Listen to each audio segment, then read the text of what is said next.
नमस्कार दोस्तों, खबरों की खबर में आप सभी का स्वागत है। दोस्तों 2024 में तीसरी बार पीएम बनते ही मोदी का भारत के साथ विश्व मंच पर जलवा नजर आया।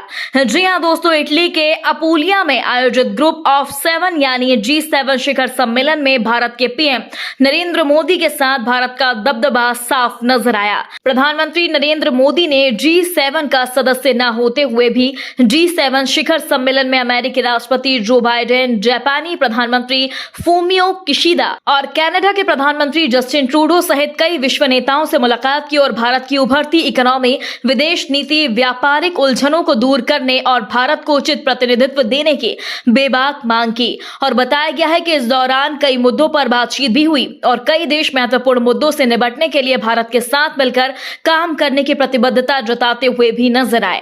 कहा गया है कि भारत G7 का सदस्य तो नहीं है, यदि स्थायी सदस्य होता तो क्या होता।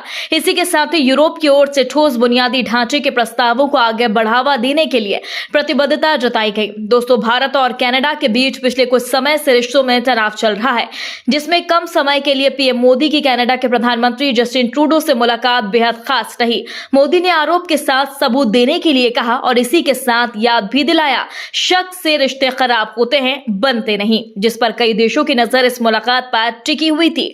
दोस्तों, जस्टिन ट्रूडो ने शनिवार को कहा कि G7 शिखर सम्मेलन में प्रधानमंत्री नरेंद्र मोदी से उनकी मुलाकात के बाद कुछ महत्वपूर्ण मुद्दों से निपटने के लिए भारत के साथ मिलकर काम करने की प्रतिबद्धता पर सहमति बनी है। VO4 दोस्तों, ट्रूडो ने G7 शिखर सम्मेलन के समापन पर मीडिया से कहा कि मैं महत्वपूर्ण संवेदनशील मुद्दों के विवरण में नहीं जाऊंगा जिस पर हमें आगे काम करने की आवश्यकता है, लेकिन ये आने वाले समय में बहुत कुछ ही महत्वपूर्ण मुद्दों से निपटने के लिए एक साथ काम करने की प्रतिबद्धता है।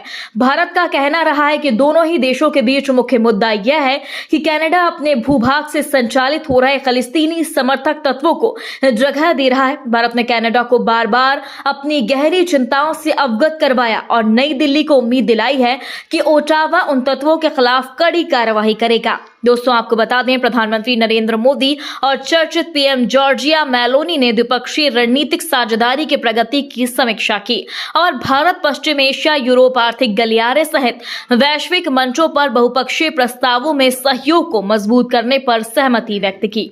दोस्तों, तीसरी बार पीएम बनने के बाद मोदी की यह पहली दक्षिणी इटली की अपूलिया की एक दिवसीय यात्रा थी, जिसमें मोदी ने दुनिया भर में भारत का डंका बजाया और अंत में शुक्रवार को मोदी मेलोनी दोनों नेताओं की मुलाकात हुई। इस दौरान मोदी ने G7 शिखर सम्मेलन में आमंत्रित करने के लिए इटली के प्रधानमंत्री को धन्यवाद दिया। दोस्तों, जिस तरह से इटली के प्रधानमंत्री ने मोदी को बुलाकर जो सम्मान दिया और मोदी ने जिस तरह से भारत का डंका बजाया, उस पर आपका क्या कहना है, कमेंट बॉक्स में हमें जरूर बताएं। यदि आपने अभी तक हमारे चैनल को सब्सक्राइब नहीं किया तो प्लीज बेल आइकन दबाकर अभी हमारे चैनल को सब्सक्राइब करें। अगली ताजा खबर के साथ हम जल्द ही आपके बीच हाजिर होंगे।